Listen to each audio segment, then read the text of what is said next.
In the remote reaches of the mountains, where ancient shadows clung to the rocky slopes, a doctor ventured into forbidden realms.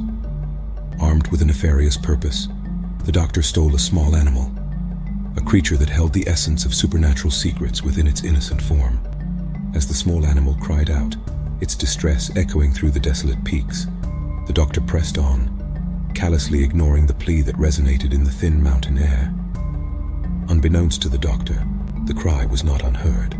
It was a harbinger of the ominous forces that slumbered within the craggy expanse. The stolen creature, a guardian of the mountain's mystical balance, bore witness to the nefarious act. Its cry reached beyond the natural realm, awakening ancient abominations that lurked in the shadows.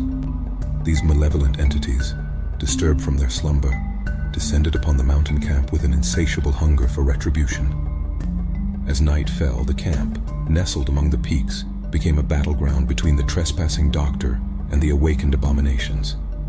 The air crackled with supernatural energy as the creatures, grotesque and otherworldly, surged forward, their forms twisted by centuries of dormant rage. The doctor, oblivious to the impending doom, continued their sinister experiments on the stolen small animal. Unholy incantations echoed through the mountain air, further agitating the abominations that circled the camp with an eerie precision. In a crescendo of horror, the abominations attacked. Their spectral forms, born of the mountain's ancient magic, swept through the camp with a ferocity that left the unsuspecting inhabitants paralyzed with fear. The air resonated with the wails of the abominations, a cacophony of wrath that reverberated through the mountain peaks. The stolen small animal, its essence intertwined with the supernatural forces of the mountain, bore witness to the chaos.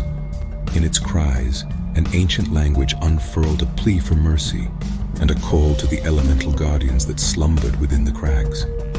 As the abominations and the doctor clashed in a maelstrom of darkness, the mountain itself seemed to awaken. Stones trembled, and ethereal whispers danced among the peaks. The small animal, the unwitting catalyst for the unfolding drama, radiated an otherworldly glow, channeling the very essence of the mountain's magic. In a final surge of supernatural energy, the abominations were repelled. The doctor, overwhelmed by the forces they had unwittingly unleashed, retreated in disarray. The stolen small animal, its ordeal at an end, returned to the mountain, leaving behind an air heavy with the residual energies of the mystical confrontation. As dawn painted the peaks in hues of pink and gold, the mountain camp stood silent, scarred by the encounter with the supernatural. The doctor, now humbled by the consequences of their actions, vanished into the shadows, leaving behind a tale of mystery and horror that would linger in the whispers among the peaks. In the wake of the supernatural confrontation, the mountain camp lay in disarray. Tents flapped in the cold mountain breeze, and the remnants of the abomination's attack were evident in the scars that marred the rocky landscape. The stolen small animal, now returned to its rightful place, stood as a silent witness to the mysteries that unfolded within the craggy expanse. Word of the otherworldly clash spread through the mountain community, carried by the whispers of the elemental guardians and the eerie echoes that lingered among the peaks. The doctor, marked by the encounter, became a figure of cautionary tales, a warning against tampering with forces beyond mortal comprehension. As the camp slowly recovered from the night of horror, the mountain itself seemed to reclaim a semblance of tranquility. The elemental guardians, appeased by the return of the stolen small animal, allowed the echoes of their wrath to fade into the distant wind. Yet the mountain retained its enigmatic allure, its secrets guarded by the ancient magic that flowed through its rocky veins. The stolen small animal, touched by the supernatural forces of the mountain, underwent a transformation. Its once innocent form now bore markings of ethereal significance, a living testament to the fragile balance between the natural and supernatural realms. The mountain dwellers, in awe of the creature's metamorphosis, bestowed upon it a name that echoed through the ages: the Guardian Beast. The Guardian Beast, now a symbol of the mountain's magic, took its place among the elemental guardians, a protector of the delicate equilibrium that bound the mystical forces to the craggy terrain. The small animal, once a victim of the doctor's intrusion, had become a guardian of the mountain's mysteries. In the aftermath of that fateful night, the doctor, burdened by the weight of their actions, vanished into obscurity. The mountain camp, forever changed by the supernatural clash, embraced a newfound reverence for the mysteries that dwelled within its peaks. The stolen small animal, now the guardian beast, served as a reminder that some secrets were best left undisturbed. As the seasons changed and the mountain camp healed from its supernatural wounds, the echoes of that harrowing night became part of the lore whispered around campfires. The elemental guardians, now at peace, continued their watchful vigil, and the guardian beast roamed the rocky slopes, a living embodiment of the mountain's enduring magic. The tale of mystery and horror, etched into the annals of the mountain community, became a cautionary saga, an admonition to those who dared to seek the forbidden, and an ode to the delicate balance between the mortal and the supernatural.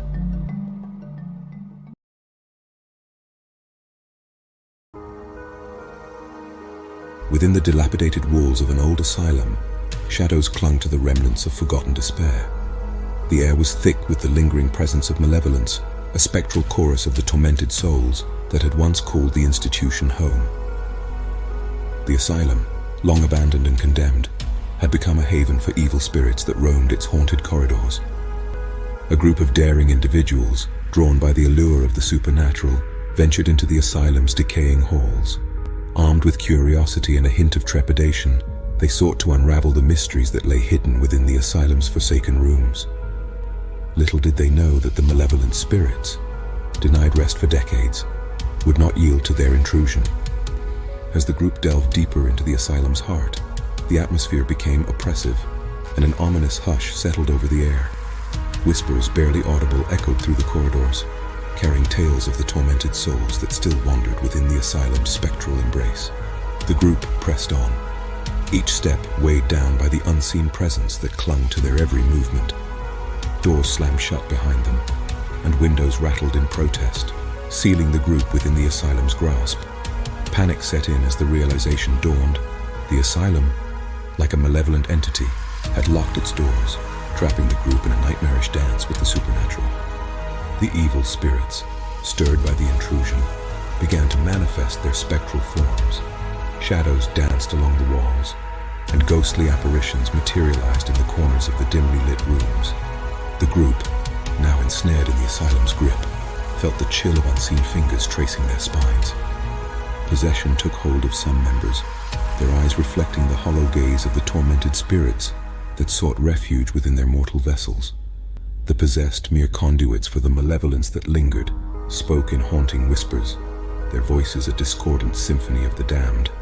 Desperation fueled the group's attempts to escape, but the asylum, now a labyrinth of shifting corridors and illusions, defied their every effort. The malevolent spirits toyed with their senses, leading them deeper into the heart of darkness that pulsed within the asylum's spectral veins. In a final confrontation, the group faced the malevolent spirits that had held them captive. The possessed members, caught in a struggle between the mortal and the supernatural, stood at the forefront of the unholy confrontation. The asylum itself seemed to groan with the weight of the supernatural clash, its walls bearing witness to the anguish of the tormented spirits. With a surge of collective will, the group managed to break free from the asylum's spectral grasp. Doors creaked open, and windows, once immovable, yielded to the outside world. The malevolent spirits, denied their prey, retreated into the shadows, their anguished wails fading with the dispersing echoes. As the group emerged from the asylum's clutches, they bore the scars of an otherworldly encounter that transcended the boundaries of the living and the dead. The haunted asylum, now devoid of the malevolent spirits, stood as a testament to the supernatural forces that could not be easily unraveled. The group, shaken but triumphant, stepped into the cool night air as the asylum's doors groaned shut behind them. The weight of the supernatural encounter lingered, casting a somber veil over their collective consciousness. The haunted asylum, now sealed once more, stood as a mausoleum of the tormented past. As the group retraced their steps through the moonlit courtyard, the asylum's specter seemed to cast an elongated shadow over their every move. Whispers of the malevolent spirits, carried on the night breeze, danced through the air, leaving an indelible mark on the minds of those who had dared to challenge the spectral forces within. The possessed members, now released from the clutches of the malevolent spirits, bore witness to the ordeal with haunted eyes. Their memories, fragmented and tainted by the supernatural intrusion, held echoes of the tormented souls that had sought refuge within their very beings. The group, united by a shared experience, faced the daunting task of reconciling the spectral scars that now adorned their souls. News of the group's encounter spread through the town like wildfire. The haunted asylum, once relegated to the realm of urban legends, became the focal point of chilling tales whispered among the townsfolk. The malevolent spirits, denied release once again, seemed to linger in the collective consciousness of the community. In the days that followed, the group found themselves drawn together by an unspoken bond, a connection forged in the crucible of the supernatural. They sought solace in shared moments of reflection, grappling with the lingering question of what malevolent forces had been unearthed within the haunted asylum. The asylum itself, now a forbidden relic, stood as a reminder of the thin veil that separated the living from the dead. Its windows remained boarded, and its doors locked in a perpetual state of confinement. The townsfolk, warned by the group's harrowing tale, regarded the asylum with a mix of fear and awe, acknowledging the supernatural forces that slumbered within its decaying walls. As the group dispersed into the folds of their normal lives, they carried with them the haunting echoes of the asylum's malevolence. Dreams became fragmented landscapes where the tormented spirits whispered unheard secrets, and reality itself seemed to blur with the lingering shadows of the supernatural.